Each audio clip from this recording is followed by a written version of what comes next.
Assalamualaikum warahmatullahi wabarakatuh. Perkenalkan, nama saya Muhammad Azril Fadel dengan NIM 431230103777 dari Fakultas Ekonomi dan Bisnis, Program Studi Manajemen Universitas Mercu Buana. Di sini saya akan memenuhi tugas besar 1, mata kuliah pengantar ekonomi makro. Video ini menjelaskan sedikit tentang pengaruh COVID-19 sebagai dampak pada angka kemiskinan di Kota Tangerang. Selamat menonton.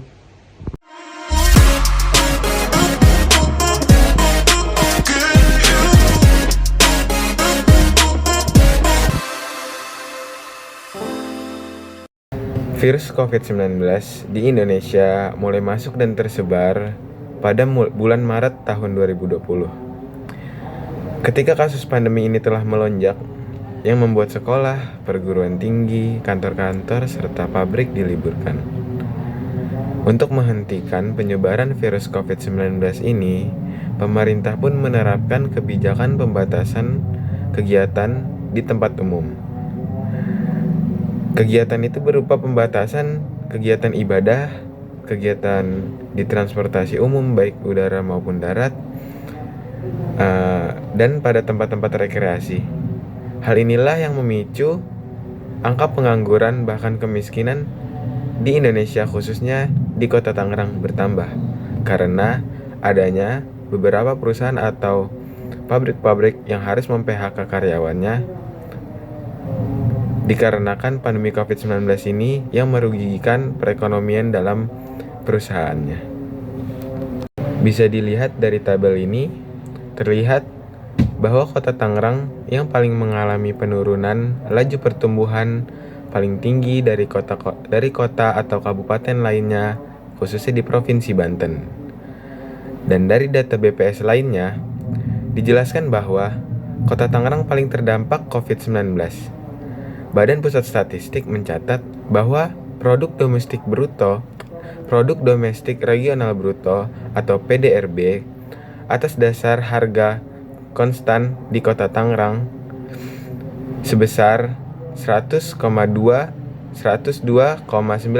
triliun di tahun 2020. Dan nilai tersebut menurun sebanyak 6,92% dari tahun sebelumnya, yang bahkan dapat mencapai angka 110,59 triliun.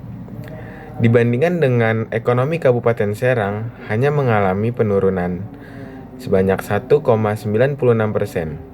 Begitu juga dengan Kabupaten Lebak dan Kota Cilegon yang mencapai 0,88%. Serta Kabupaten Pandeglang yang hanya mengalami penurunan sebesar 0,54%. Hal inilah yang telah membuktikan bahwa Kota Tangerang menjadi kota paling terdampak dari pandemi COVID-19 dalam bidang ekonomi, khususnya di Provinsi Banten.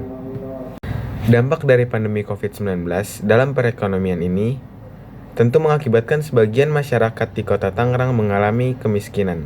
Bahkan, sampai di tahun 2002 kemarin, Kepala Badan Pusat Statistik Kota Tangerang mengatakan bahwa jumlah penduduk miskin yang sebelumnya sebanyak 118.000 naik menjadi 134.000 jiwa. Hasil survei penduduk di tahun 2021 sebelumnya sebesar 5,22% yang sekarang mengalami kenaikan sebesar 0,71%, sehingga mencapai 5,93%. Peningkatan jumlah penduduk miskin ini diakibatkan adanya pandemi COVID-19 pada tahun 2020 yang saat ini baru mulai mereda, yang sebagian berdampak pada pendapatan ekonomi rumah tangga khususnya. Kemiskinan merupakan masalah sosial yang penting untuk diberantas dalam suatu negara. Kemiskinan sangat berpengaruh dalam lingkungan hidup. Kemiskinan merupakan akar dari tingginya angka kriminalitas, ketidakharmonisan keluarga yang menyebabkan perceraian dan kekerasan dalam rumah tangga. Kesenjangan sosial antara yang kaya dan miskin, kepadatan penduduk akibat urbanisasi, yang dimana mereka berupaya mencari pekerjaan, dan kebodohan karena penduduk miskin yang tidak mampu duduk di bangku pendidikan.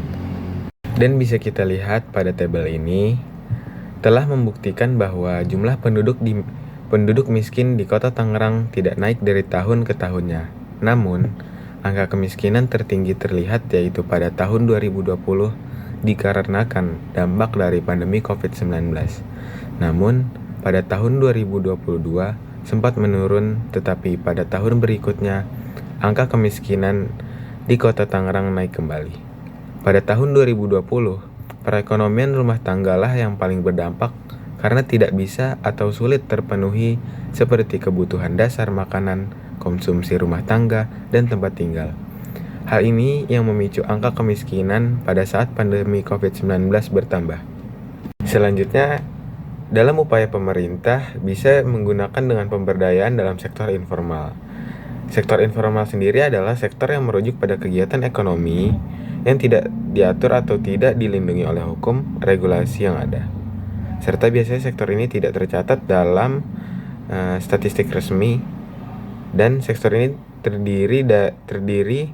seringkali terdiri dari pekerjaan yang dilakukan individu masyarakat atau kelompok yang kecil, seringkali dalam lingkup usaha kecil atau mikro, dan tidak memiliki perlindungan sosial atau keamanan kerja yang memadai.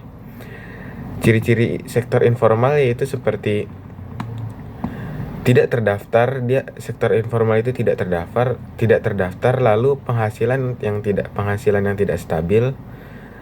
Selanjutnya, keterampilan yang terbatas karena masyarakat yang minim akan pendidikan atau keterampilan. Selanjutnya, dengan adanya sektor informal ini bisa membantu dalam penurunan tingkat kemiskinan. Pemerintah pun harus menyiapkan program, misal seperti penyaluran kredit usaha rakyat guna mendukung pertumbuhan sektor informal ini. Mungkin hanya itu saja yang bisa saya sampaikan. Kurang lebihnya mohon maaf. Wassalamualaikum warahmatullahi wabarakatuh.